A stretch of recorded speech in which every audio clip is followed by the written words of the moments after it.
Deixa o microfone mudo.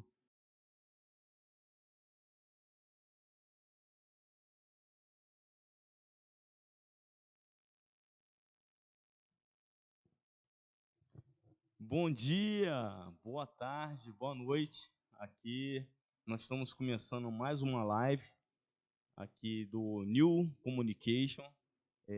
Hoje o tema vai ser Streaming Tributação, ISS vezes ICMS e tributação do produto digital via internet. Nós sabemos que há uma discussão muito grande sobre a tributação do artigo 155 e do artigo 156. É tributação estadual ou tributação municipal? No julgado 606-107 do Supremo Tribunal Federal, o ministro Luiz Fux usou um termo muito interessante, que é o julgamento alerta. Por que o ministro Luiz Fux usou esse termo julgamento alerta? Justamente por conta da dificuldade que nós temos hoje de falar o que é serviço. O que é serviço para a Lei Complementar 116 de 2003?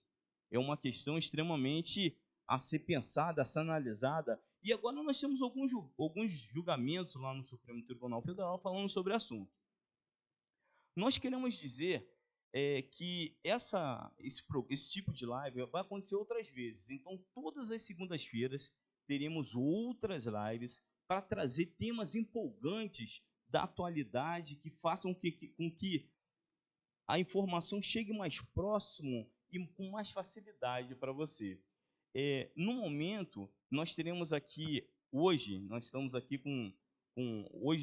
aqui a participação de grandes doutrinadores, né, porque são escritores de livros, né, são juristas, são pessoas que já lidam, professores universitários.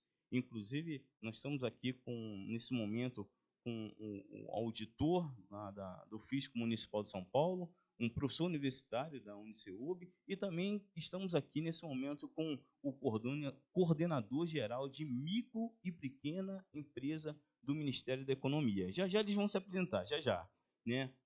Quem está patrocinando, né, apoiando essa live no dia de hoje? Nós temos aqui o escritório de advocacia Renato Porto Advocacia. Nós temos também o Brasília Cursos e Soluções Jurídicas. Já já vocês vão conhecer um pouquinho mais do Brasília Cursos e Soluções Jurídicas. E temos também o New Communication, que é a empresa que está ajudando nessa live. Então, se você tem interesse de fazer lives também, chega mais perto aqui do New Communication, que vocês vão ver que eles têm muita coisa interessante aqui. A live está sendo transmitida pelo canal do Facebook e também está sendo transmitida pelo canal do YouTube. Então, se você quer fazer perguntas ao final da programação, ao final da live, dá um pulinho lá no canal do YouTube, no canal do Facebook, para poder fazer as suas perguntas, tá certo?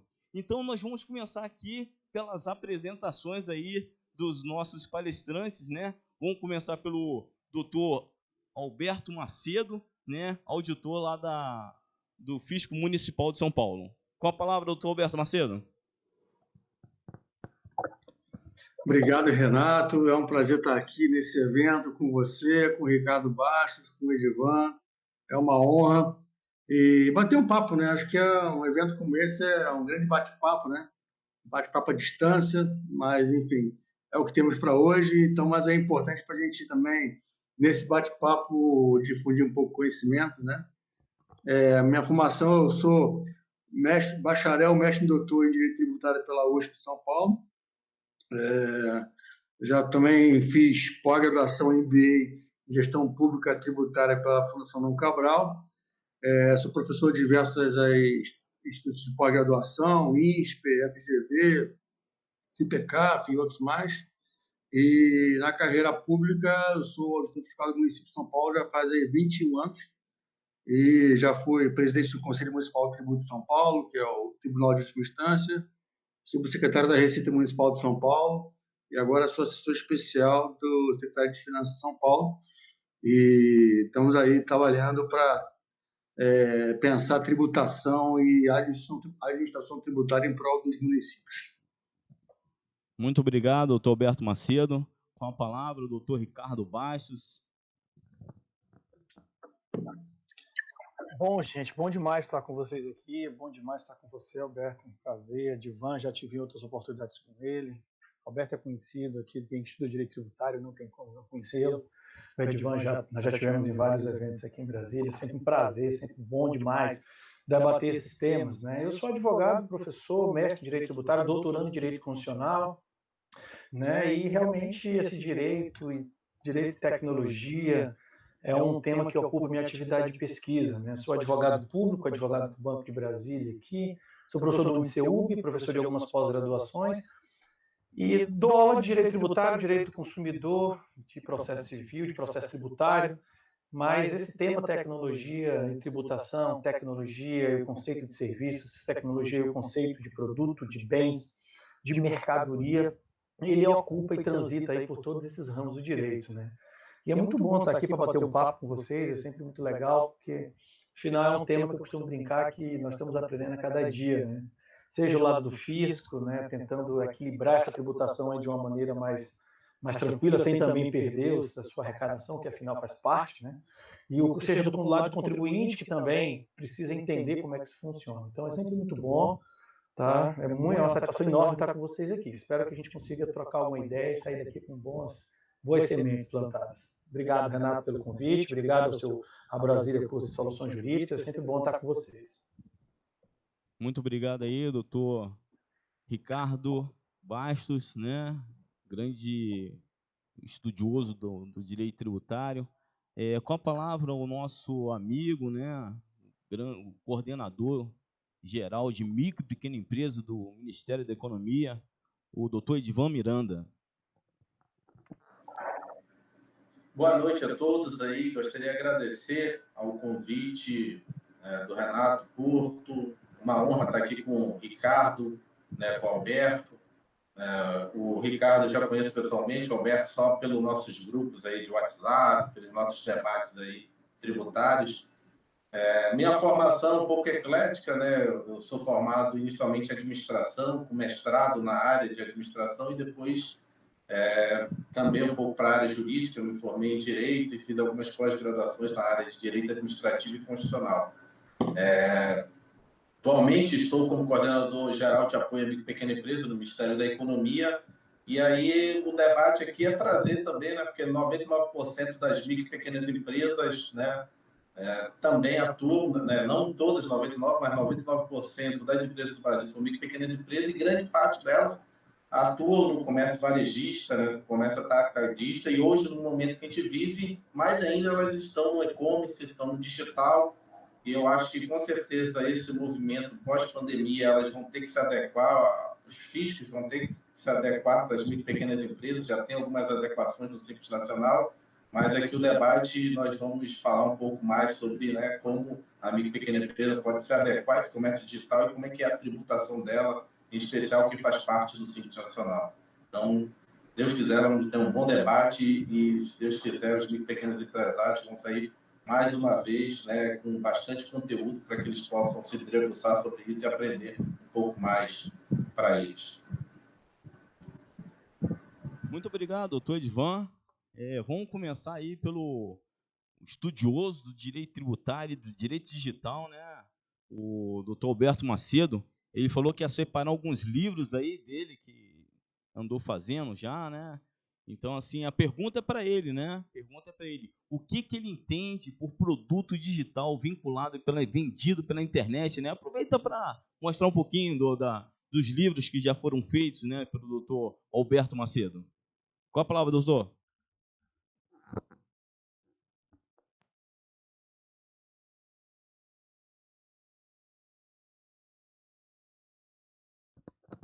Doutor Alberto, tem que desbloquear o microfone, senão aí agora. Obrigado. Então, a gente tenta publicizar o conhecimento, eu gosto de escrever, então a gente procura registrar, né? O meu livro de mestrado aqui, de TBI, Imposto sobre Transmissão de Bens Imóveis, foi mestrado na USP. Eu também trabalhei um bom tempo fiscalizando ITBI, cartório e tudo mais.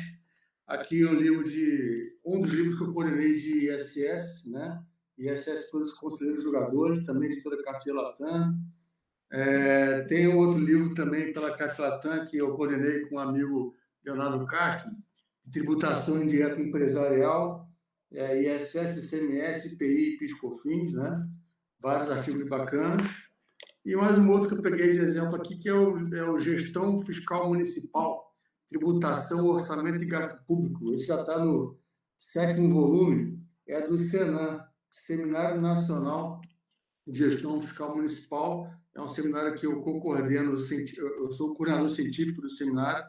A gente reúne em São Paulo, bienalmente, aí, algo em torno de 300 a 400 colegas, a maioria de carreira municipal, mas também advogados e pessoal da área da gestão pública e também do direito, né?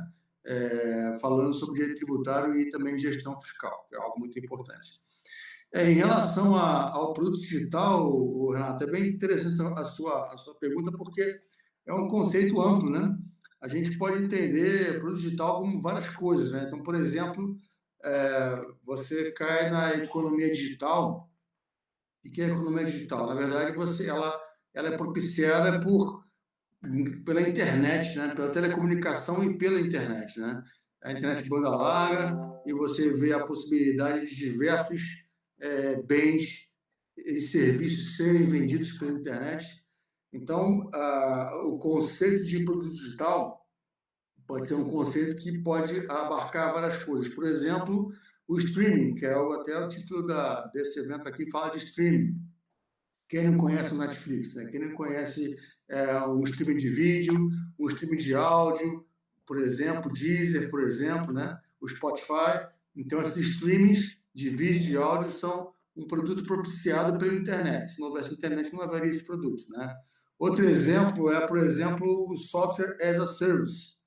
Você tem aí que é uma evolução do licenciamento de software que antigamente era feito através de disquete ou através de CD-ROM e depois através de download. Com a tecnologia, a banda larga da internet e a capacidade de armazenamento e de processamento, isso propicia as empresas oferecerem uma solução, ou seja, não mais só licenciar aquele software via disquete ou via CD-ROM, mas oferecê-lo na nuvem. Então, a empresa, ao adquirir a licença de software, ela não mais vai ter que comprar computadores com alta capacidade de processamento, ou vai ter que manter uma equipe de suporte aí muito, muito volumosa, muito cara. Por quê? Porque boa parte do suporte de TI e da capacidade de armazenamento e processamento vai ser dada pela própria empresa que oferece o software as a service. Quando você fala um produto as a service, basicamente é algum tipo de serviço que satelitado por outros serviços em volta dele, que aí se costuma chamar de solução, né? Então, antigamente, quando você adquiria a licença do Microsoft, da Office, do Windows 3, sei lá, 3.1, por exemplo, você adquiria via disquete, instalava na máquina, né? E você pagava uma vez só, tinha uma licença perpétua. Com o software as a service hoje em dia, você não paga uma vez só, você paga por assinatura, né? Então, você paga periodicamente, né? Mas a licença continua sendo licença, né? E, nesse sentido, licença é serviço, né? Até tem previsão na lista de serviços da Lei Complementar 116 de 2003, é o subitem 1.05, né?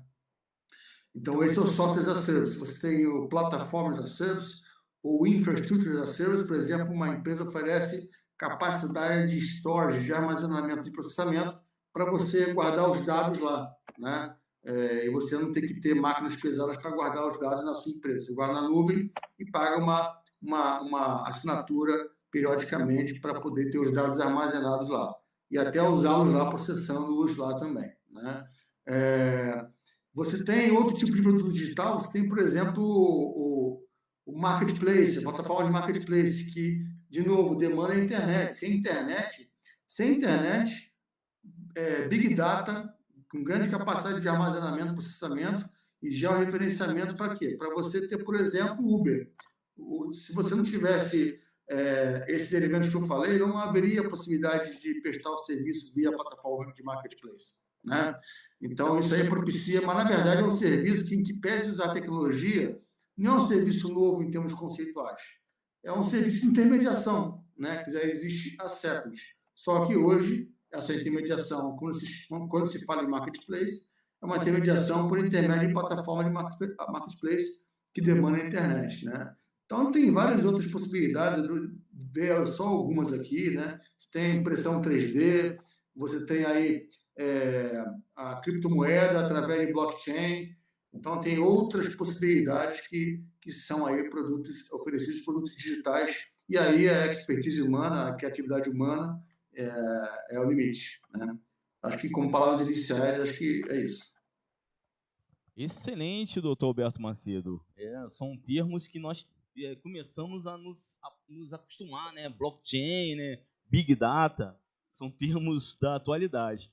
E puxando um gancho nessa sua explicação, né, do que é um produto digital, né, pela internet, nós vamos agora para o doutor Ricardo Bastos. Ele vai explicar um pouquinho quais são os limites entre produtos e serviços. Algo parece que vai ajudar um pouquinho ao nosso público entender um pouquinho os limites entre produtos e serviços. Com a palavra, doutor Ricardo Bastos. Olha, realmente as ponderações do Roberto são precisas e pegando o gancho, até só como necessidade complementar o que foi colocado, eu acho que toda essa discussão do mercado digital hoje, desde que se começou a falar em tributação 4.0, né, em mercado digital, em tributação de robôs, e é engraçado que esses temas, né, que ocupam o direito recentemente, né, ocupam o dia a dia da nossa discussão, causa muita dúvida. Alguém pensa assim, mas você vai tributar um robô? Mas como é que é um robô? O robô que a gente tem ideia é aquele robôzinho em formato humano, né, que desenvolve alguma atividade similar ao ser humano, né? Essas questões de geoprice, geoblocking, de plataforma digital, né, de moedas virtuais, de inteligência artificial e sistemas de interpretação cognitiva, tudo isso realmente faz uma verdadeira confusão na cabeça de quem está assistindo a gente.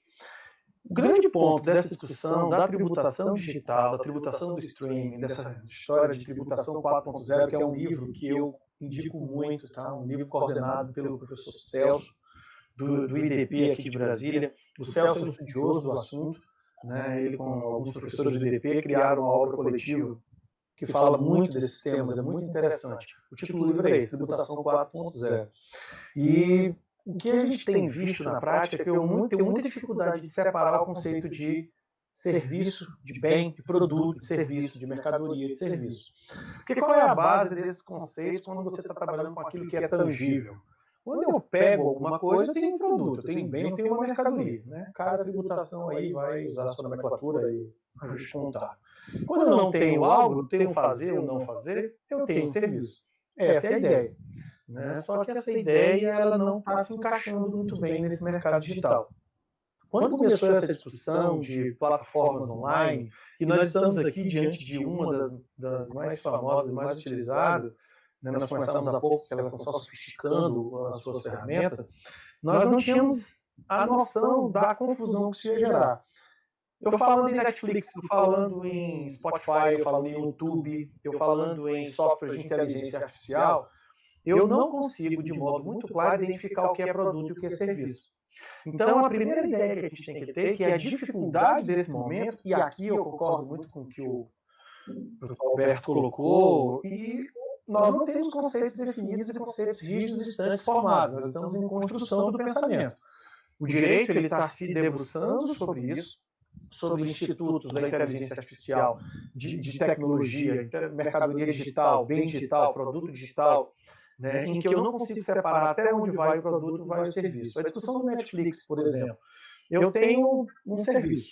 Eu compro a utilização, o direito, a licença de uso daquela plataforma. E a partir do momento em que eu faço a sua utilização, para algumas pessoas, eu tenho claramente o serviço.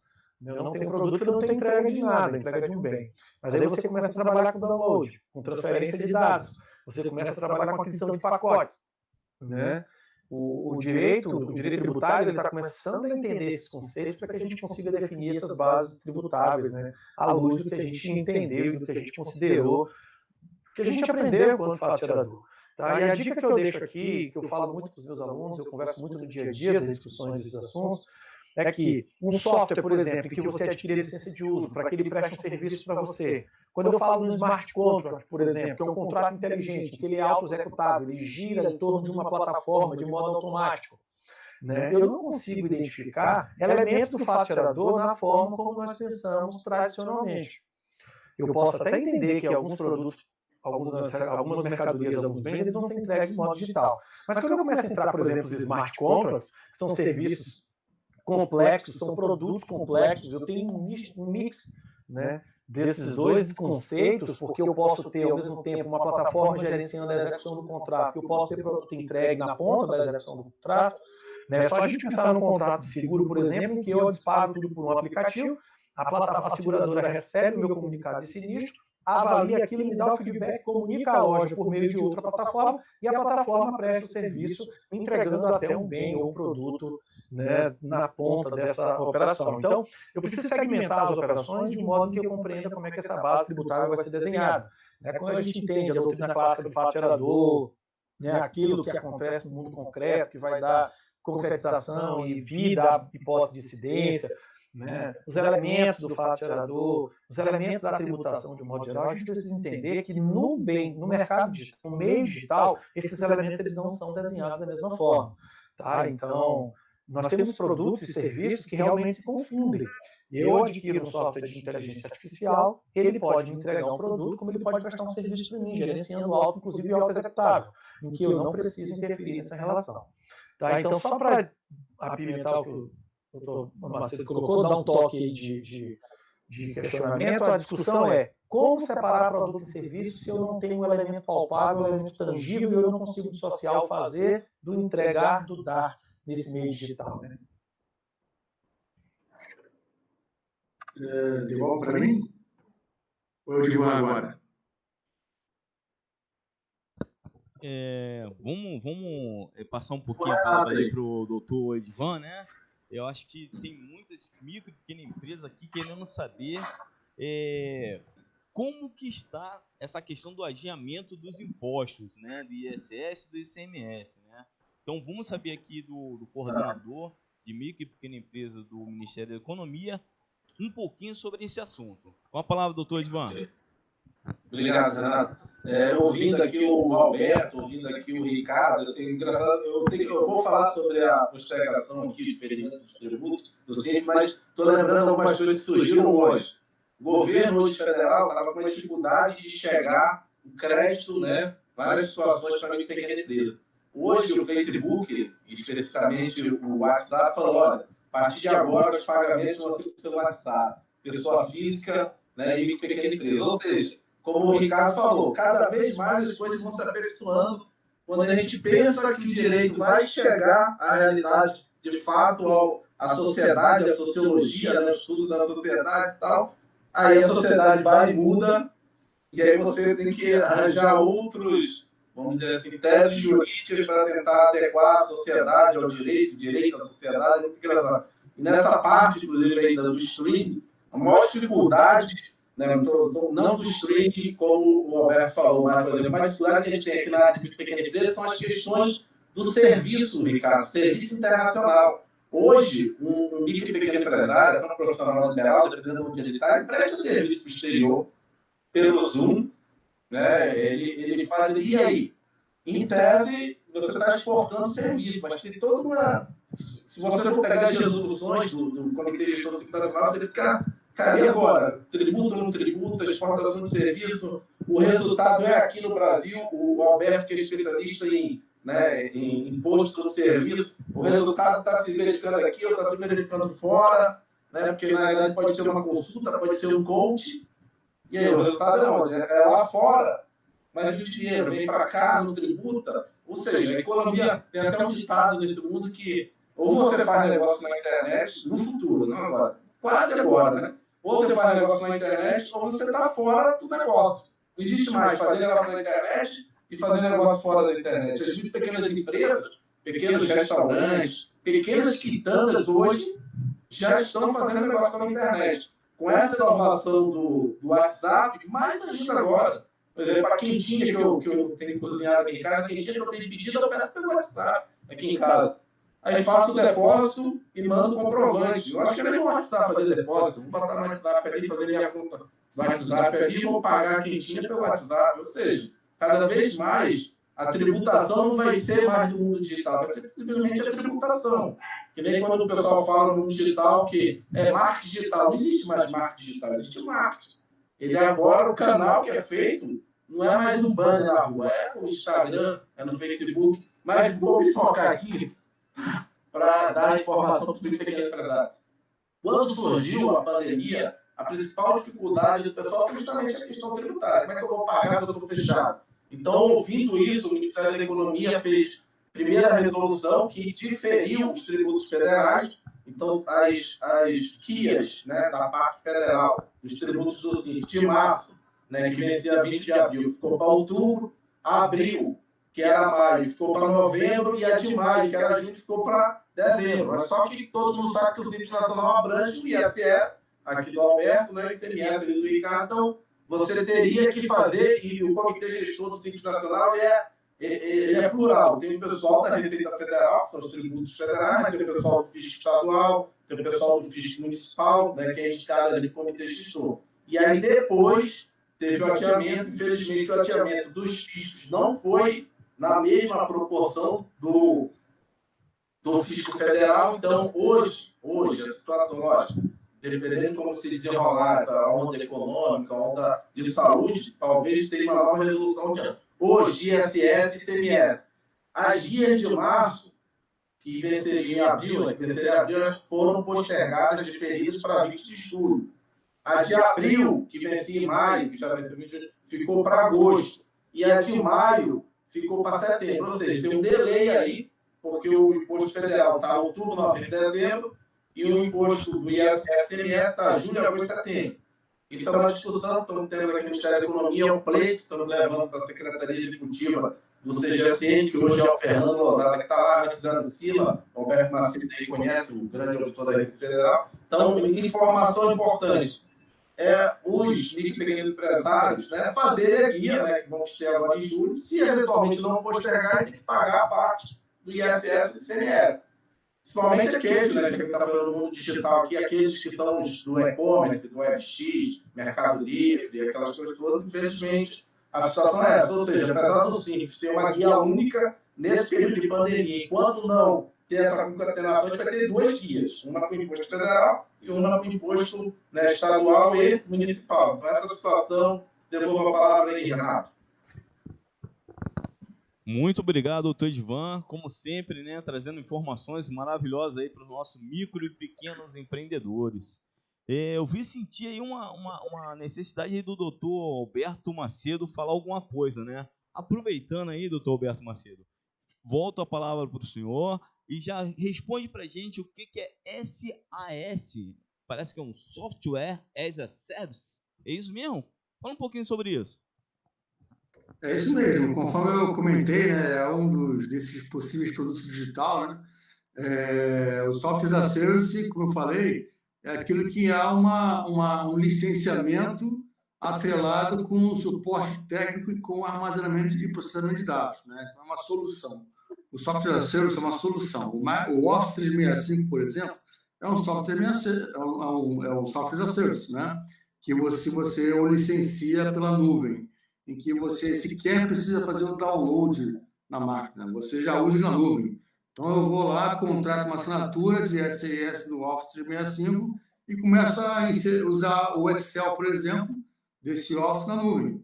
E uso lá o dia inteiro trabalhando, facilidade, fazendo cálculos, planilhas e tal. Quando acabou o dia, eu salvo na nuvem, não salvo na minha máquina, salvo na nuvem. Então, fica lá armazenado e processando para mim. Então, tudo isso é o Software as a Service, né? É importante ressaltar, e já aproveitando o gancho, até pegar um gancho do professor Ricardo Baixo, que é a discussão que está havendo da dicotomia bem-serviço ou produto-serviço, né? Os estados tentam aí tributar o Software as a Service baseado numa jurisprudência histórica de mais de 20 anos, né?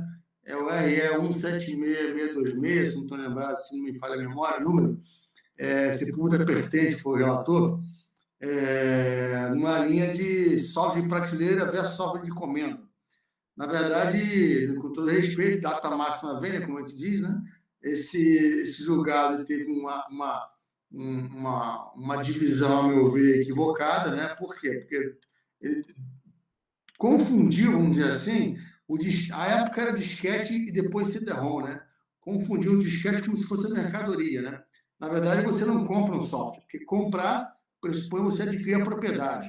Você não adquire propriedade do software. Se eu adquirisse propriedade do Office 365, eu estava bilionário, porque aí eu que ia licenciar o Office para todo mundo, né? Não é o caso, né? Eu adquiro a licença, que a gente não percebe, a gente vai instalar na máquina, no computador, e aí, quando abre pela primeira vez, tem lá aquele termo de uso que ninguém lê, clica OK, quando você clica OK, você acabou de assinar lá um termo de uso da licença, né? Então, e hoje, isso foi evoluindo, sempre foi licença, nunca deixou de ser licença. E a ideia de licença como bem imaterial, como serviço, né? Como bem material. Aí a minha tese de doutorado na USP, depois eu desenvolvi um pouco mais e fiz um artigo que eu defendo algo que eu não inventei a ideia de serviço como bem material. Acho que quem resgatar a tributação de serviços do século passado, década de 70 até 2000, e olhar Bernardo Ribeiro de Moraes, Amilcar de Araújo Falcão, Rubens Gomes de Souza, vai lá ver o entendimento de autores desse naipe que serviço é bem imaterial em contraposição a bem material. Foi o conceito trazido pela economia. E a novidade do meu artigo, que eu comprovei, é que o direito privado incorporou essa dicotomia, bem e serviço. Bem com bem material e serviço com bem imaterial. Então, como a licença, o uso é um bem imaterial, você não pode tributar como mercadoria, né? Isso aí é um serviço, né? Então, nessa linha, a jurisprudência, esse meu artigo, eu tive a felicidade de ser citado naquele voto do ministro Luiz Fux, no RE, Repercussão Geral 65703, 2016, né? No qual justamente ele pega lá um texto do meu artigo, fundamentando naquela ideia, serviço bem imaterial em contraposição a bem material. É uma discussão que só tem no Brasil, a ideia de serviço com obrigação de fazer. Na Europa, ninguém discute isso, né? E lembremos que a reforma tributária do Brasil, quando criou o ISS, foi justamente na mesma época da criação do IVA europeu, né? Então, as bases bem similares, né? A base bem e serviços, tudo é tributado. No IVA, na Europa, vai haver discussão se diferenciar a alíquota. Se a alíquota para bem for um, para serviço for outra, aí vai dar problema, mas gera discussão. Aqui no Brasil é mais grave, porque as competências são diversas, né? Mercadoria, Estado, serviço, município. Então, tem que haver mais briga, porque aí, por exemplo, os estados vão em juízes dizendo que tem que evoluir o conceito para aceitar um conceito de mercadoria digital. E aí colide com o conceito de serviço como bem material. Aí vai dar briga mesmo, mas não tem como, né? Então, tem diversos conflitos. Um outro conflito, o streaming, né? O streaming, para alguns, é comunicação, né? Para outros, é de qualquer natureza, né? Me parece que não dá para ser comunicação, porque a comunicação no comando constitucional, do 155, inciso 2, ela foi no contexto daquela época de comunicação não envolvida na internet. Por quê? Porque naquela época, de 88, sequer existia internet comercial, né? Então, aquela comunicação é atrelada aqui, a telefonia, a televisão e rádio e sons e imagens, né? Não mais que isso. A ideia de internet é a ideia de serviço sob valor adicionado, tributado pelo ISS, se houver previsão em lista, né? Na verdade, por meio dessa internet, os estados até conseguiram, em que pesa a súmula vinculante, uma súmula do STJ em sentido contrário, tributar com as companhias de telecom a internet, porque não separa a base de cálculo, e como não está na lista, aí acabam tributando o pacote. A rigor é para a companhia de telecom separar o serviço telecom do serviço proveniente dessa internet. Mas tem outros serviços pela internet, que é o que o mercado chama de ou SVA, que é o serviço valor adicionado, ou OTT, que é o serviço over the top, né? Que aí a criatividade humana é o limite, né? Então, eu passo a palavra para meus colegas para a gente continuar esse bate-papo bacana. Muito obrigado, doutor Alberto Macedo, pela aula, né? A aula histórica, né? Sabemos aí de vários julgados aí. E pegando um gancho na sua fala, tem um assunto extremamente pertinente no que você falou aí, que é o Pacto Federativo, né? Nós sabemos aí que temos uma reforma tributária acontecendo e o professor Ricardo Bastos vai trazer um pouquinho dessa informação. Como fica, doutor Ricardo Bastos, o Pacto Federativo na perspectiva ISS vezes ICMS? Qual a palavra? É a pergunta de R$1 milhão, né? É a pergunta que eu acredito que eu acho que academicamente talvez seja o ponto mais debatido do ponto de vista da formação do direito constitucional e da estruturação do Estado brasileiro nos últimos tempos. Porque o que acontece? Inclusive, Alberto, nós analisamos o voto já do Luiz Fux na obra que nós coordenamos, né, da qual o doutor Renato faz parte também, de análise de casos em matéria de direito tributário. Nós temos livros, 2 livros coordenados já publicados, um pela Almedina, um pela Intelecto, tá? Estão aqui até próximos, que são livros que analisam a pauta do Supremo em matéria de repercussão geral, né? Fruto da minha pesquisa de mestrado, e nós desmembramos isso, e realmente foi muito interessante esse julgamento. E o que eu observo como detalhe que nós temos que ter cuidado hoje em dia? É porque é normal que cada ente federativo, até porque o Brasil tem um federalismo em 3 níveis, que é algo meio nosso aqui, né? Nós temos aí 27 estados, União, e temos 5.500 municípios. Então, eu acho que do ponto de vista da tributação, nada mais complexo para a legislação tributária do que esse emaranhado de normas e de competências tributárias em 3 níveis, o que complica muito. Como você colocou, esse conceito de serviço que a gente utiliza, é muito complicado trabalhar na perspectiva que a gente vê hoje do mercado digital, dessa volatilidade dos produtos e dessa ausência de limite claro entre o que é um bem e o que é um produto. Tá? Mas eu acredito que eu acho que o ponto importante dessa discussão é precisa-se repensar essa legislação sob a ótica da mudança da base tributária. Eu acho que o próprio fatiador ele não acontece do mesmo jeito. Eu acho que os estados e os municípios eles vão ter que sentar na mesa de negociação para conversar. Tá? É óbvio que eu vejo aqui, eu confesso, um pouco mais a tendência da questão do serviço. Eu não sou especialista como o doutor Alberto, não estou estudando especificamente esse tema, mas eu vejo muito isso sob a perspectiva do serviço, mais serviço do que produto, se é que a gente pode falar assim, tá? Do que bem, de um modo geral. Então, eu acho que o próprio federalismo fiscal brasileiro ele precisa ser visto de uma outra ótica. Nós temos a ideia de cooperação, que é o federalismo cooperativo, mas cooperar em tempos de crise vai ser algo meio complicado. Ninguém vai querer abrir mão dessa fatia. Na perspectiva da reforma tributária, a gente tem um outro problema, porque muito se discute reforma tributária para mexer num tributo que é o ICMS. Né? Eu tenho um tributo, talvez, o responsável pela movimentação da máquina dos estados. Se você analisar os números aí da arrecadação, os estados giram em torno do ICMS, pelo menos os estados de maior do ICMS, pelo menos os estados maiores, onde tem maior movimentação de atividade empresarial. O ISS e os municípios estão discutindo isso aí, até pela lei complementar e pela taxa de atividade ilusória, tem muito tempo. Então, o que eu acho que agora, na perspectiva da reforma tributária, é tentar alinhar isso e vai ter que se sentar para conversar. Porque, para mim, do ponto de vista prático, do ponto de vista da atividade legislativa, ninguém vai abrir mão da sua parte, da sua fatia e da sua parcela de arrecadação, ainda mais num momento tão delicado que a gente vive.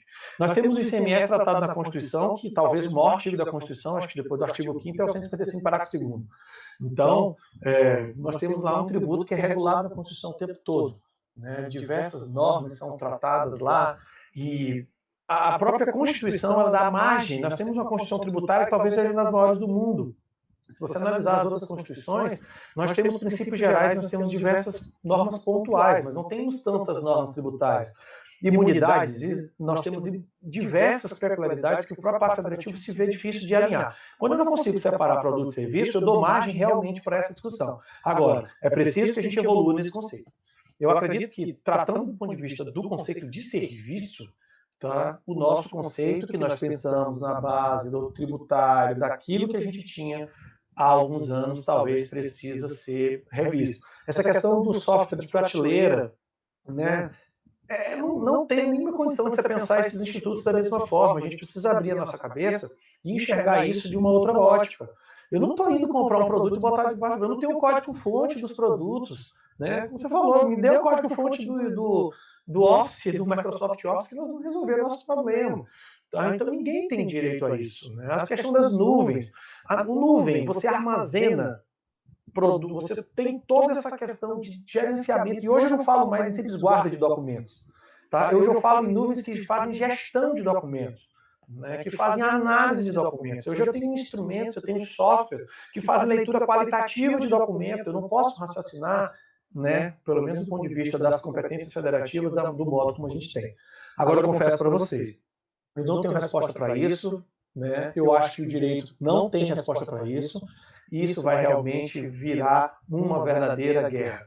E aí a preocupação nossa em estudar a pauta do Supremo, né? Vai judicializar. E eu me preocupo muito com essa necessidade do Brasil que a gente tem de judicializar tudo. Eu acho que o judiciário não consegue atender todas as nossas expectativas à velocidade que a gente precisa. Tá? Mas é mais ou menos por aí, eu acho que a gente vai evoluir muito e o Pacto Federativo realmente vai precisar ser pensado. Porque eu não consigo separar de forma muito clara, em todas as situações, o que pode ser tributado por um e por outro. É verdade, doutor Ricardo Bastos. Durante a aula lá com o professor Valadão, né, durante as discussões desse livro que nós estamos escrevendo sobre a área tributária, de fato, houve essa inserção dessa informação, né? É difícil você saber para onde vai, como vamos chegar a uma solução para essa reforma tributária. Mas voltando então para a discussão, né, trazer o nosso doutor Edivan Miranda, né, ele vai falar um pouquinho sobre, já que nós estamos falando sobre as possibilidades, né, que o e-commerce pode tomar, essa dificuldade da tributação, né, o doutor Edivan ele vai responder para a gente se o e-commerce pode optar pelo simples. Será que quem trabalha com a venda do e-commerce pode optar pelo simples, doutor Edivan?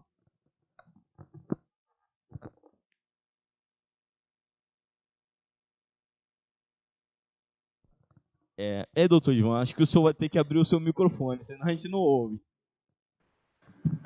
Renato, nós tínhamos duas situações. Nós temos, na verdade, duas situações no e-commerce. Nós temos o comércio, o varejista, o atacadista, que é a pessoa, como o Ricardo até colocou uma situação ali, que é a pessoa que está ali vendendo. Só que nós temos no e-commerce aquele intermediador, aqueles grandes marketplaces. Só que nesse momento de pandemia, inclusive, ainda bem que essa modificação ocorreu, nós temos pequenos marketplaces. Não sei se vocês ouviram falar que surgiu, no momento de pandemia, os marketplaces regionais, locais. Assim, a gente recebeu aqui muito no Ministério da Economia, no Nordeste, no Norte, que ele pegava aquelas... De repente, você já deve ter recebido até no WhatsApp. Compre do pequeno. Era tipo assim, um site que montava ali aqueles pequenos comerciantes daquele local e colocava ali naquele, vamos dizer assim, um marketplace, né? Então, o que nós temos? Até 2015, nós tínhamos uma legislação. Qualquer intermediador desse tipo de serviço era proibido de optar pelo Simples Nacional, independente do tipo de faturamento. Era o artigo 17 lá da Lei Complementar 123, que é o Estatuto Nacional da Micro e Pequena Empresa, mas que regula também o Simples Nacional. Sempre lembrando, o pessoal atrela muito a Lei Complementar 123 de 2006 como a Lei do Simples Nacional. Ela não é só a Lei do Simples Nacional, é a lei que regulamenta o Estatuto Nacional da Micro e Pequena Empresa. Inclusive, o doutor Ricardo e o doutor Renato participaram da construção de um novo capítulo que vai regulamentar só a recuperação judicial de micro e pequena empresa. Vai ter um capítulo próprio, que hoje é um capítulo, uma seção que tem hoje na Lei 11.101, né, que é a Lei de Recuperação Judicial e Falências para todo mundo, e tem uma parte específica de micro e pequena empresa. Então, a gente está trazendo isso para cá. Então, o doutor Renato, respondendo, vamos dizer assim, assertivamente, hoje, qualquer empresa que utiliza o mundo digital para sua venda, para intermediação, pode optar pelo Simples. Tem uma tabela específica, né? O Simples ele tem várias tabelas, né? Então tem uma tabela específica, que é anexo 1. Então, a única restrição do e-commerce, e aí, inclusive, para quem é intermediador, é o limite de faturamento hoje. Então, o limite de faturamento hoje, máximo, é 4.800.000. Então, inclusive, quem intermedia pode optar, ou seja, se eu montar um site, uma plataforma, e trazer empresas para que eu faça intermediação, propaganda, marketing digital e vender para elas, eu posso optar pelo Simples. Isso passou a valer a partir da Lei Complementar 147, que modificou o Simples Nacional também, né? E também toda a Lei Complementar 123, né? 123, e também as empresas, né, que estão ali vendendo seus produtos. Hoje nós temos grandes marketplaces no Brasil, né? Magazine Luiza, o próprio Facebook é um marketplace nesse sentido. Então, as empresas são colocadas lá, eu posso abrir, inclusive, o MEI. O MEI pode também, né, optar por ser, vamos dizer assim, da categoria de e-commerce. Ele vai pagar o microempreendedor individual, que é diferente do Simples Nacional, ele está dentro do Simples Nacional, mas é diferenciada, né, a alíquota dele ali, né, é fixa, 5% do salário mínimo, mais, né, o valor do ISS, que aí é um acréscimo de R$5, ou do ICMS, que é mais R$1. Então, todas as empresas hoje podem optar, né, pelo Simples Nacional, sendo do e-commerce. Então, qualquer CNAE, né, que a gente chama Código Nacional de Atividade Econômica, pode optar pelo CNAE desse segmento de e-commerce. Doutor Renato, com você de novo. Muito obrigado, doutor Ivan. Vamos falar um pouquinho agora com o doutor Ricardo Bastos sobre o fato gerador, o que cria a obrigação de pagar tributo, né? A base do produto digital, né? E do serviço, né? Fala um pouquinho para a gente, doutor Ricardo Bastos. O que o senhor acha disso? Qual a base? O que cria o fato gerador? Aí é que reside todo o cerne da discussão, né? Todo o elemento central dessa tributação 4.0. Antes de entrar no fato gerador específico, só pegando um gancho no que foi falado pelo Ed, foi muito bem pontuado sobre a questão do pagamento por WhatsApp e Facebook, né? Eu, como advogado de instituição financeira, existe um assunto que a gente deixa de dica para quem gosta de pesquisar, com certeza os colegas já ouviram falar, que é o tal do Open Banking, né? O Open Banking, ou essa mudança, essa criação de uma plataforma única de serviços bancários em que você não vai ter mais conta corrente vinculada a uma instituição só, é a base para que essa transferência, essa mudança de conceito também aconteça. Cartões de crédito de bases múltiplas, em que eu não falo de um banco apenas, prestação de serviços de crédito por essas fintechs que avaliam uma rede única de análise e diz, olha, a melhor condição é nesse banco, tá? Eu vou quebrar aí alguns paradigmas com esse tema. Essa transferência de dinheiro já existe no mundo, tá? Por mais que a gente ache que, por exemplo, a China é um país em que não tem muita divulgação de algumas informações, mas o chinês já faz muito isso. Ele já tem, até se brinca que o chinês vai acabar com o papel moeda. Ele diz que inventou o papel moeda e vai acabar com o papel moeda. Hoje nós já temos perspectiva de que isso vai acontecer. Né? Nós temos cada vez menos o hábito de transferir dinheiro, de sacar dinheiro, como muito bem colocou você, aí com essa questão de serviços, né? Então, que são recebidos via WhatsApp.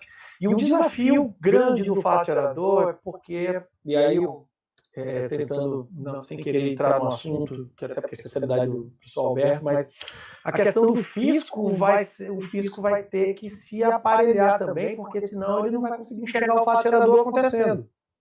Alguém manda uma mensagem no meu WhatsApp para mim dizendo que vai fornecer, né, as quentinhas, as tradicionais marmitas, os pratos feitos, essas alimentações, né, em quantidades de porções geralmente individuais. Né? Isso pode acontecer durante a vida, o fisco não vai transitar por isso, ele não vai saber que isso acontece. Ele vai, claro que tem outras ferramentas, né, emissão de notas, né, de todo o controle que a gente já sabe que a administração tributária tem, mas eu tenho cada vez mais a dificuldade de visualizar o fato gerador na prática.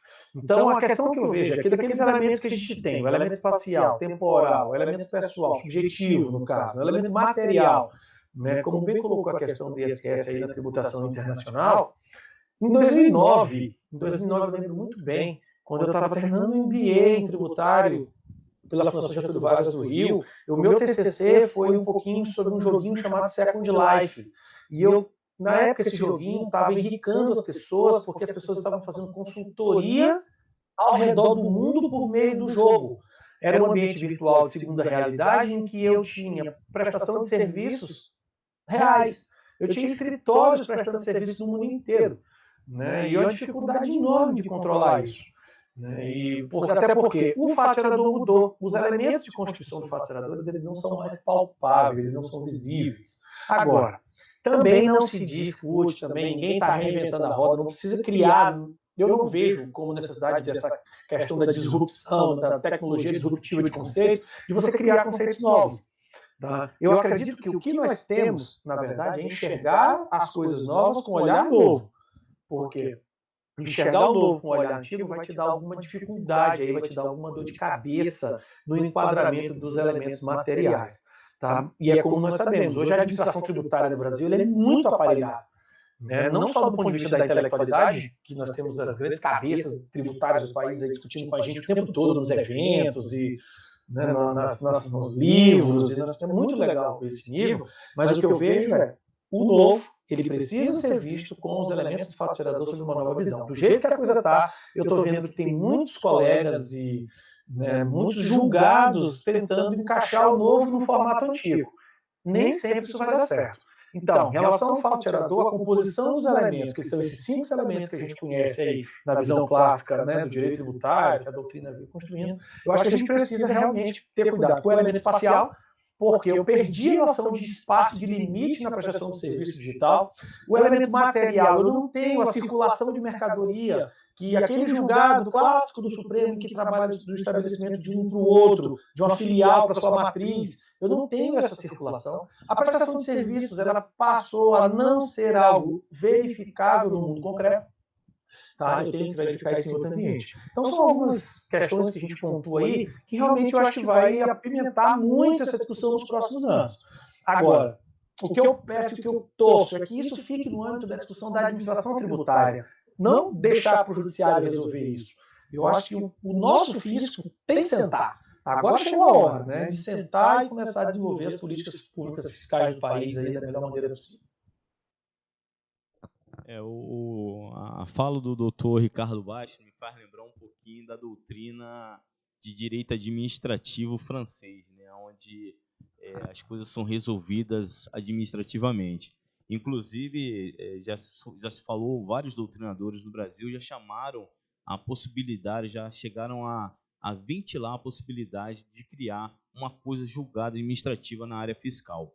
E mais ainda, né, o julgamento lá do Luiz Fux, né, do ministro Luiz Fux, do julgamento alerta, né? Inclusive, nós estamos tendo recentemente aí o Supremo Tribunal Federal julgando agora a tributação no software, que para quem está assistindo a nossa live agora, na próxima segunda-feira, nós teremos aqui o professor Valadão, da Católica, da Universidade Católica de Brasília, nós teremos aqui a doutora Miriam Lavocar, e nós teremos aqui também o doutor Sérgio Rocha, da Universidade do Rio de Janeiro, da UERJ, que estará falando sobre esse tema aqui e estará trazendo um pouquinho, comentando um pouquinho qual a previsão dos julgados, né, que a Suprema Corte, o Supremo Tribunal Federal vai trazer em relação a isso. Inclusive, nós temos várias ações de inconstitucionalidade em curso lá, o julgamento está em curso nesse exato momento. Então, já pegando o gancho, né, nessa fala do doutor Ricardo Baixo, né, doutor Alberto Macedo, o que é marketplace? Explique para a gente um pouquinho sobre isso.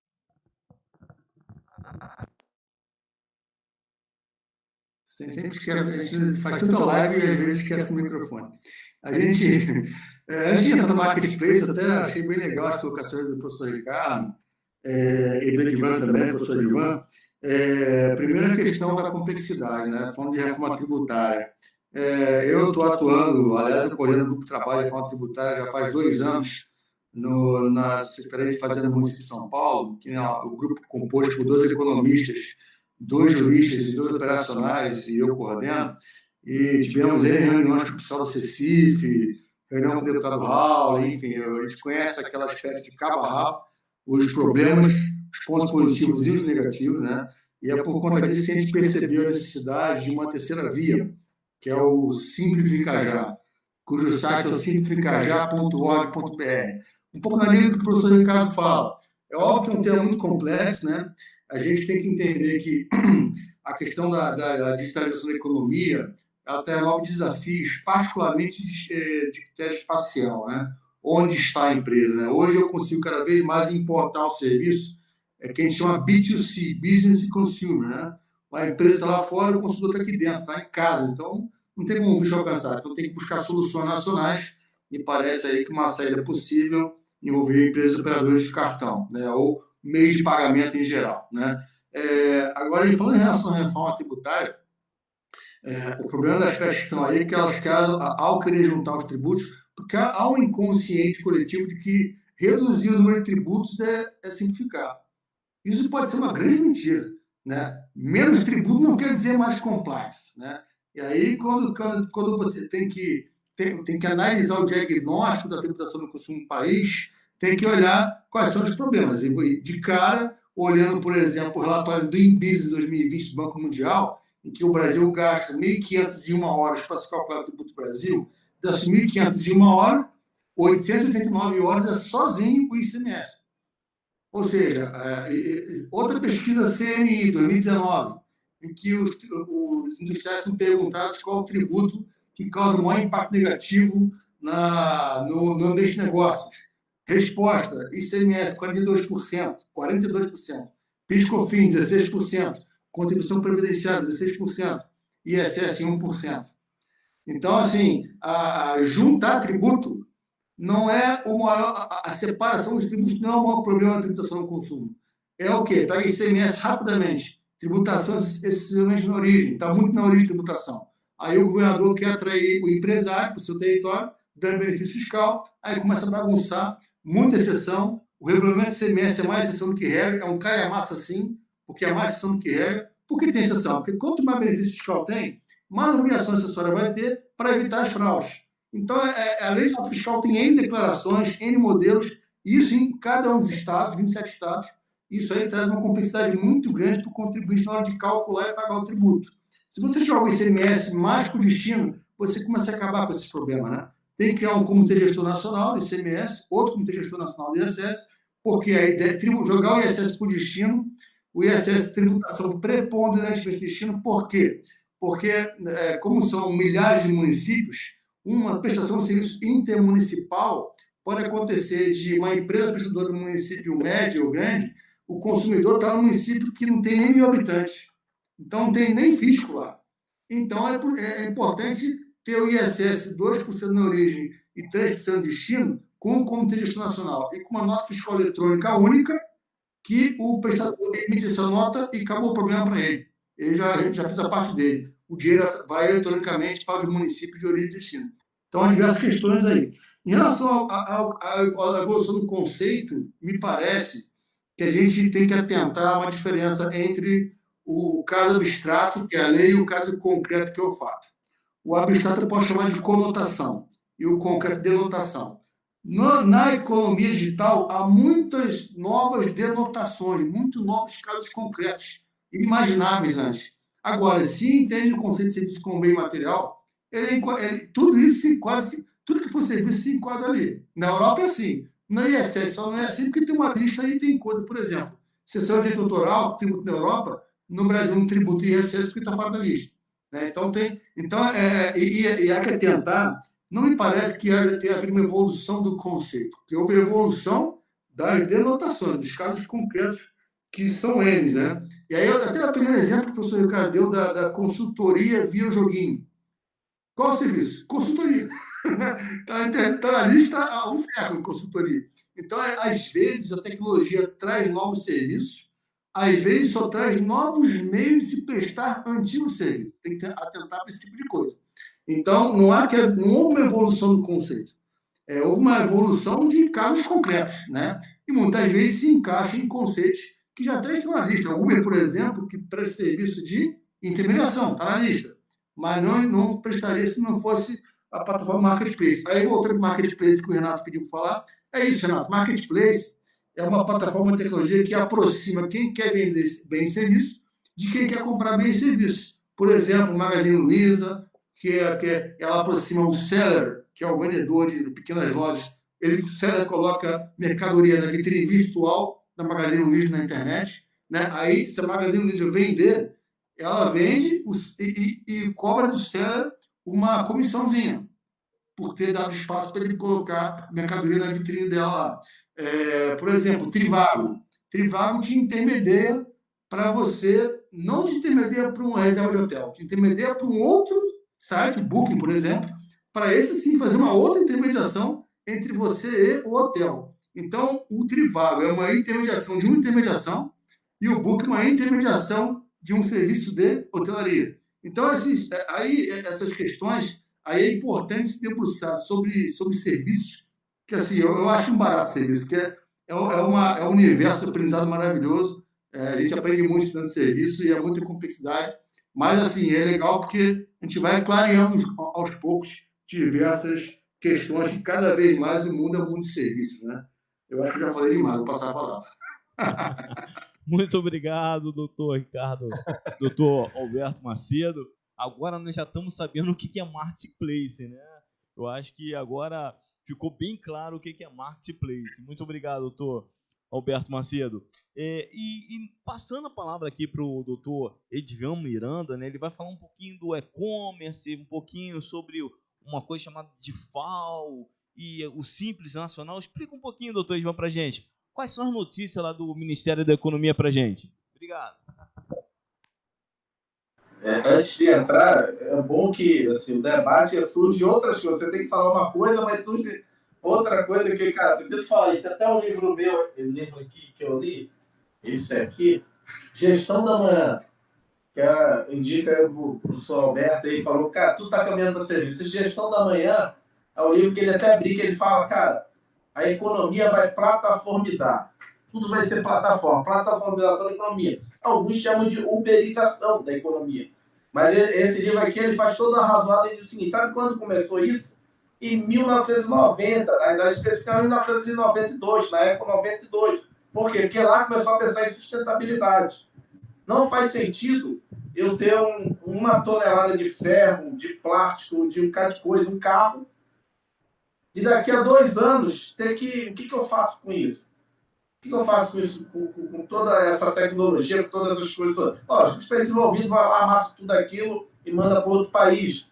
Mas no futuro, você não vai comprar carro, você não vai comprar casa de campo, não vai comprar casa de praia, você não vai comprar nada. Você vai... Até a casa que você mora, você vai alugar, tudo você vai alugar. O filme você não compra, você tem o serviço lá do streaming. Tudo que você pensar, você vai estar serviço, é serviço. Ele chama aqui nesse vídeo de plataformização da economia. Ele fala, não tem jeito, tudo vai caminhar para a plataformização da economia. O bem, o produto, ele vai estar muito mais com a experiência atrelada a ele do que o próprio produto em si. Você não quer uma lancha, você quer alugar, ou aqui em Brasília já tem isso, você, na verdade, junto com algumas pessoas, faz um tour ali, aluga uma lancha mensal, cada um paga a sua cota, um final de semana para cada. Quem é o dono da lancha? Tudo bem, pode ser os 4, mas na verdade é um serviço ali também, ou seja, é o que o professor Alberto falou, estamos caminhando. E praticamente o professor Ricardo, o professor Alberto também já falaram um pouco da DIFAL para mim, a dificuldade que é, né, essa questão do ICMS no Brasil. Então, a DIFAL, especificamente, do Renato, é a diferença de alíquota. Até 2005, isso era um problema, porque, como o professor Alberto falou, a alíquota era menor, a empresa se instalava ali e as pessoas compravam daquela empresa. Não por acaso, várias empresas se instalavam nos interiores de São Paulo, interiores de alguns estados. Por quê? Eu comprava dali, pagava o CMS mais barato, eu como comprador, preferia comprar dali do que comprar do meu fornecedor local, porque eu pagaria menos. E aí teve toda uma evolução dizendo, não, peraí, vamos fazer uma diferença de alíquota. Você vai pagar o menor valor, só que você vai reter a diferença que a pessoa teria que pagar lá no estado dele. E aí evoluiu de novo. Teve um convênio do CEFA e falou, não, peraí, na verdade, vamos fazer uma transição, que o professor Alberto falou. Na verdade, o ICMS, na verdade, é para ser daqui da origem. E aí começou a ter essa transição, né, vamos mudar até chegar, acho que agora não me lembro qual o prazo da transição total, que o ICMS vai ser tudo da origem, vai deixar de ser lá da onde sai o produto. Da origem que eu estou falando, do destino dele, da onde eu comprei, a origem do comprador. Isso está, lógico, está uma briga, está judicializado, mas a grande questão é para a micro e pequena empresa do Simples Nacional. Oficialmente, do Simples Nacional também foram enquadrados nisso. Ou seja, ela ficava à mercê de ter que dominar a micro e pequena empresa, né? Porque todo mundo sabe que não tem essa estrutura toda, né? Como o professor Alberto falou, para tomar conta tributária. Apesar do simples ser fácil, né? Uma guia só, mas imagine quando você disse que a micro e pequena empresa nacional ia também fazer a DIFAL, passou a fazer a DIFAL. Tinha que fazer 27 inscrições estaduais, saber para cada local, principalmente as empresas de e-commerce que vêm para outro estado, saber a alíquota de cada estado e fazer essa diferença de alíquota. Ou seja, para uma grande empresa, médio porte, vai lá, contrata o escritório de advocacia do doutor Renato, do doutor Ricardo e resolve isso aí, faz um parecer, passa para o contador e está resolvido durante algum tempo. E aí foi judicializado isso. Hoje a gente tem a ADI, deixa eu pegar aqui o número correto dela, a ADI 5.464, que o ministro Dias Toffoli suspendeu para o Simples Nacional. Hoje, uma empresa do Simples Nacional que trabalha no e-commerce, que tem que mandar o seu produto para outro estado, na qual tem diferença de alíquota, ela não precisa se preocupar com isso. Ela, né, só paga a guia do Simples. Logicamente, alguns estados respeitam, né, acabam cobrando, fiscalizando, aquela coisa toda, e o que a gente aqui do Ministério da Economia tem a falar, infelizmente, procurar o escritório de advocacia, né, e também judicializar no estado, lá no Tribunal de Justiça, né, e dizer, olha, tem uma liminar, não preciso ficar, né, recolhendo essa diferença de alíquota. Para o Simples Nacional, né, a gente, inclusive, tem casos de ouvidoria, lei de acesso à informação, de algumas pessoas falando, pô, mas aqui no meu estado, né, aqui no estado aqui, me cobraram isso. Então, assim, o que está hoje, que foi discutido no âmbito do Fórum Permanente da Micro e Pequena Empresa, do Ministério da Economia, foi, né, essa possibilidade, e aí foi judicializado, e hoje as empresas do Simples Nacional não cumprem o convênio 93 de 2005. Hoje ele está suspenso para as micro e pequenas empresas. Então, assertivamente, respondendo objetivamente do Renato, é isso. De fato, a diferença de alíquota, na qual uma empresa que está vendendo para outro estado, ela tem que verificar o ICMS desse estado onde está sendo o produto, o ICMS do estado onde está indo, e fazer, né, o recolhimento, a responsabilidade tributária desse ICMS. Estamos no processo de transição, onde vai passar 100% para onde o produto está e deixar de ser recolhido aqui de onde o produto está saindo. Hoje ainda está, teria que ver a tabela, não vou ver aqui, mas tem uma tabela que vai fazendo isso aí ao longo do tempo. Com a palavra, professor Renato aí. Muito Renato. Obrigado, doutor Edivan. Né? Você vê aí, gente, a dificuldade que é, né? Os nossos amigos que estão nos assistindo, que vão nos assistir ainda, a tributação nessa área. Então, fica aí a dica do doutor Edivan. Passando a palavra para o doutor Ricardo Bastos, né? Eu não sei se ele separou algum livro, né? Que ele, da autoria dele e do Marcos Valadão, para mostrar, e aproveitar e já responder para a gente, doutor Ricardo Bastos, qual seria a maior dificuldade para a tributação de produtos digitais e serviços digitais?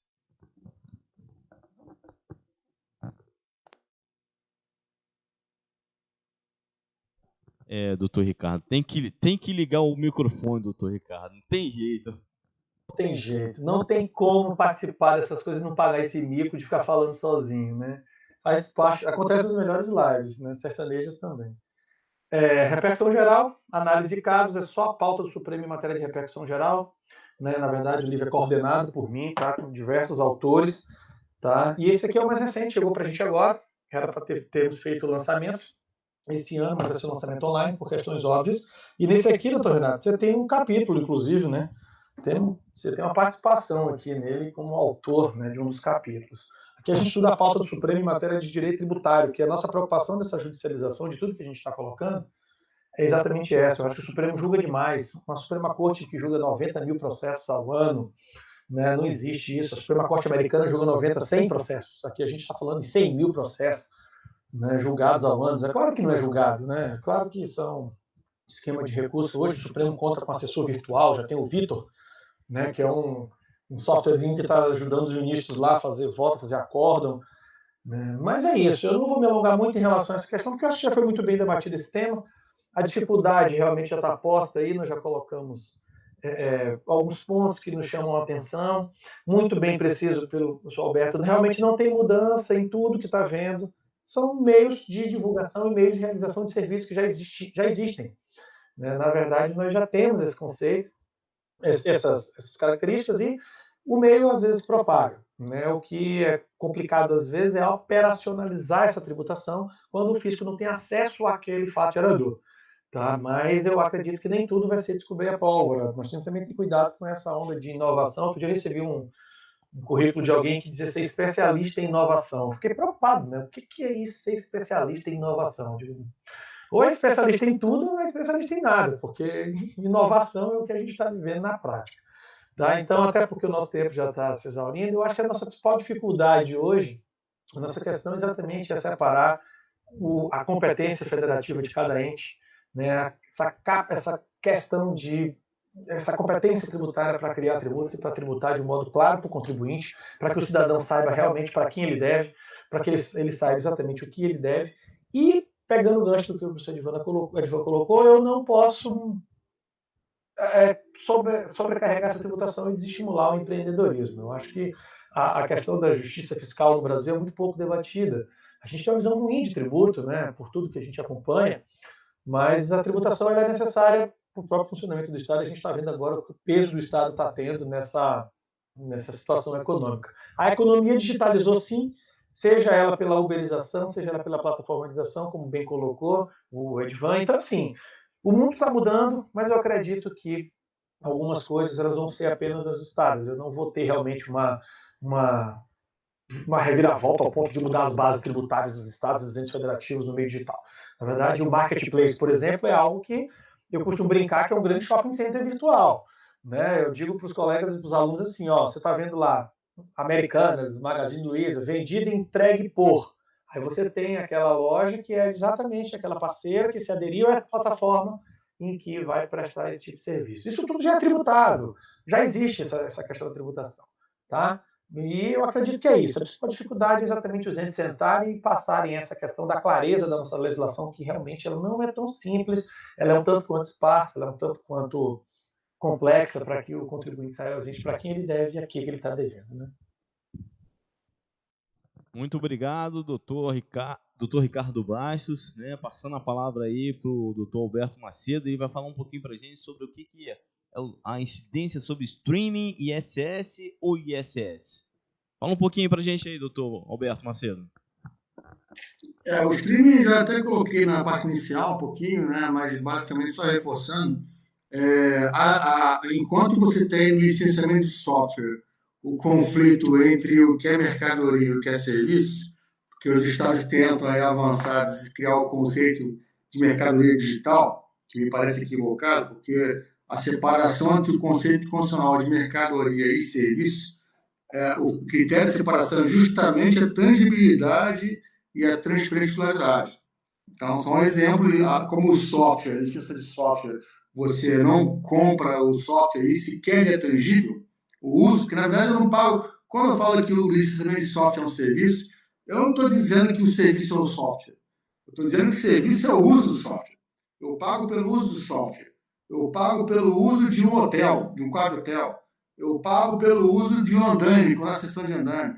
Eu pago pelo uso do som de festa, quando é a exploração do som de festas, e assim vai. Então, o serviço é o bem material que eu uso, por ele que eu pago, essa utilidade, esse conforto. Em relação ao streaming, o conflito é outro, porque a diferença entre o que é serviço, o que é natureza, e o que é serviço de comunicação.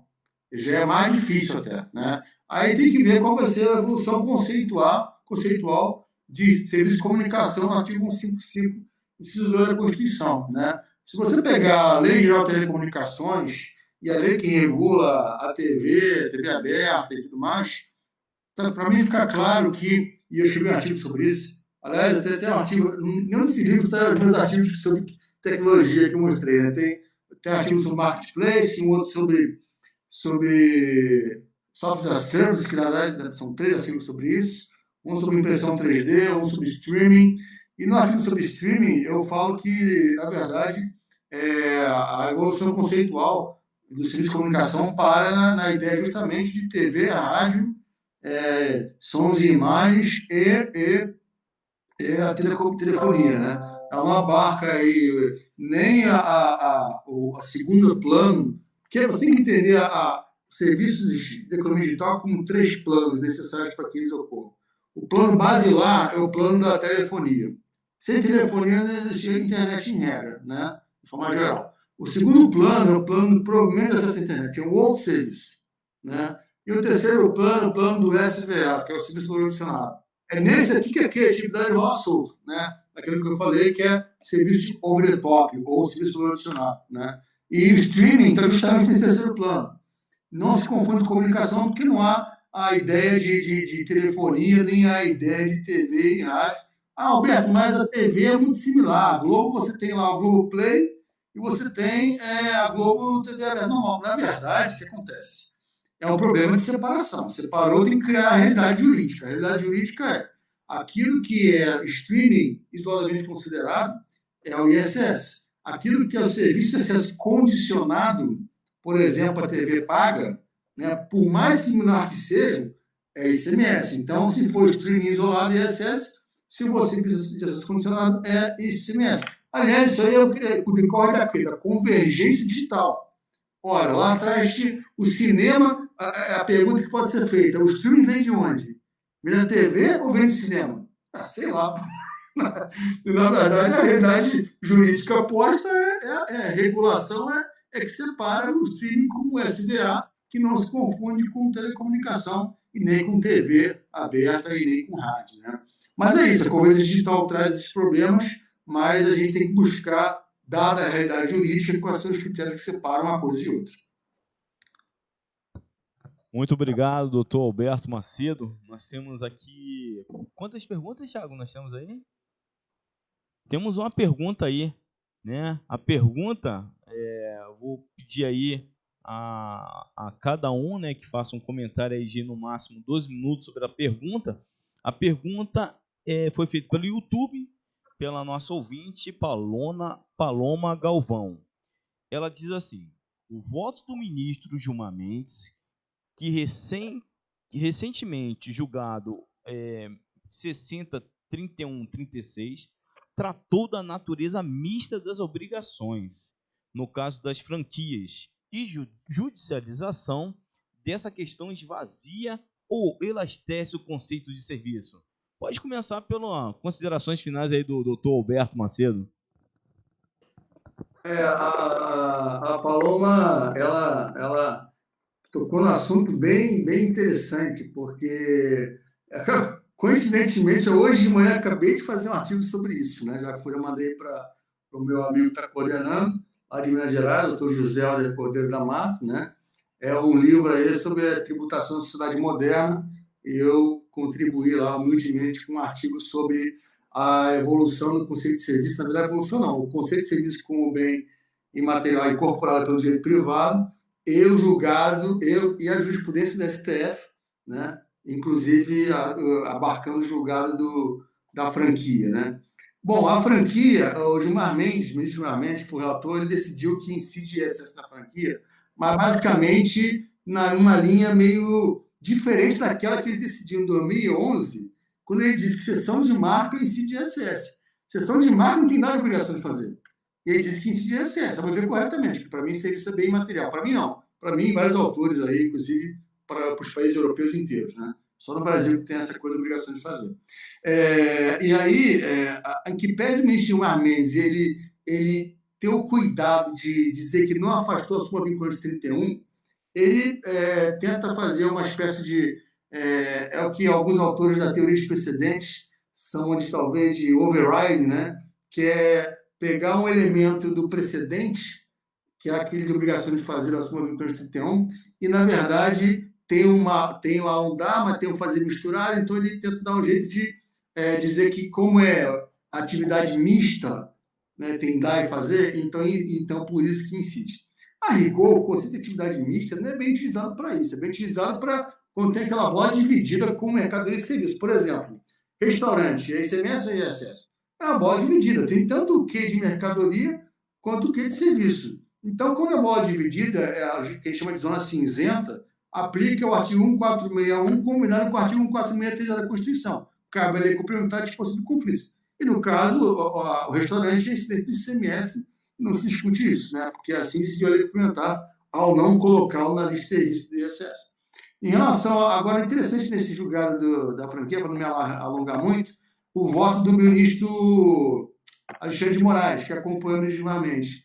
O Alexandre de Moraes ele fala com todas as letras que havia um entendimento no passado da súmula vinculante que ele tem a obrigação de fazer, e há um novo entendimento puxado por diversos julgados, entre eles o LISE e o julgado do Plano de Saúde, na ideia de um conceito mais largo de serviço. Então, a meu ver, há uma evolução, usando a teoria de precedentes, que se chama de signaling, que é a sinalização da mudança de jurisprudência, e se continuar essa linha, que a meu ver essa continuação é correta, vai chegar lá na frente com uma revogação da súmula vinculante 31, né? Que aí seria o que chama de overruling, né? Na teoria de precedentes. Então, acho que é isso de forma sintética. E agradeço, nas palavras finais, muito obrigado pelo convite. Foi um prazer estar aqui com vocês e debater esse papo tão legal com todos os meus amigos aqui, com as suas expertises. Esse bate-papo é muito legal. E ao público que nos assiste, muito obrigado. Muito obrigado, doutor Alberto Macedo. Para as considerações sobre a pergunta da Paloma Galvão e considerações finais, doutor Ricardo Baixas. Falar desse caso depois do Alberto é brincadeira, né? Vai falar o quê? Né? Ele conseguiu matar todas as complicações aí do tema. Mas na verdade é o seguinte, eu vou me ater mais à questão, eu acho que está bem claro por ele, posta a questão do serviço, não cabe a mim repetir o que foi dito, mas a questão do precedente de superação da súmula me chama muita atenção. E essa sinalização de mudança de entendimento da Corte, né? A gente já tem um tempinho, nós temos um tempinho já nos debruçando a entender a pauta do Supremo, entender a intensidade do julgamento, o efeito disso, a repercussão geral potencializou muito as decisões do Supremo Tribunal Federal em matéria de controle difuso. Acabou aquela discussão do papel do Senado, do Congresso Nacional, lá do 5210 da Constituição, né, o julgamento da reclamação 4335 colocou a objetivação no controle difuso, por aí vai. Mas em relação ao caso específico, realmente, na minha opinião, vai caminhar para isso. Eu acho que o que o Alexandre de Moraes, muito bem colocado, ele fez foi direcionar a Corte para causar uma reflexão. Né? Até para ver como é que a sociedade se porta, como é que os artigos, né, que você anunciou em primeira mão aí, Roberto, que já está escrevendo, como é que as pessoas vão se posicionar para ver o que vai acontecer. Agora, uma súmula vinculante, tendo interpretação conforme a Constituição, restritiva, é algo que eu tenho algumas ressalvas. Mas eu acho que vale a pena para o debate, eu acho que é isso aí mesmo, o caminho é esse. Eu não vou me alongar muito nisso, já foi tudo colocado em relação ao julgamento. Eu queria agradecer muito, Roberto, obrigado por estar com você, Edvan, obrigado. Renato, obrigado, parabéns pela condução dos trabalhos. Eu acho que, infelizmente, eu tive uma agenda muito complicada nos últimos dias, eu não pude participar mais com você dessa conversa, mas eu sou um parceiro seu dessa sua iniciativa dos cursos aí. Eu acho que levar conhecimento é sempre algo muito legal para a gente, tá bom? Mas fiquem em paz aí, muito obrigado por tudo e a gente aprende bastante. É muito bom ouvir você, gente. Valeu. Igualmente. Muito obrigado, doutor Ricardo Baixas. Quero agora passar a palavra, né, para falar um pouquinho sobre a pergunta da Paloma e também para as considerações finais aí o doutor Edvan Miranda. Doutor Renato, não vou nem complementar, né, para me alongar, eu sei que era até às 19 horas, já está 19h28, o professor Ricardo ele falou que tem até aula depois, os alunos estão até esperando aí 19h20. Agradecer o professor Alberto, o professor Ricardo, me sinto em casa, eu vi no currículo do doutor Alberto, que foi de Marinha, também foi militar da Marinha, né, com os colegas que resolvemos sair também. E fuzileiro naval. Legal. Fui da gola, né, servi muito na esquadra, mas resolvi também sair, escrevi outros.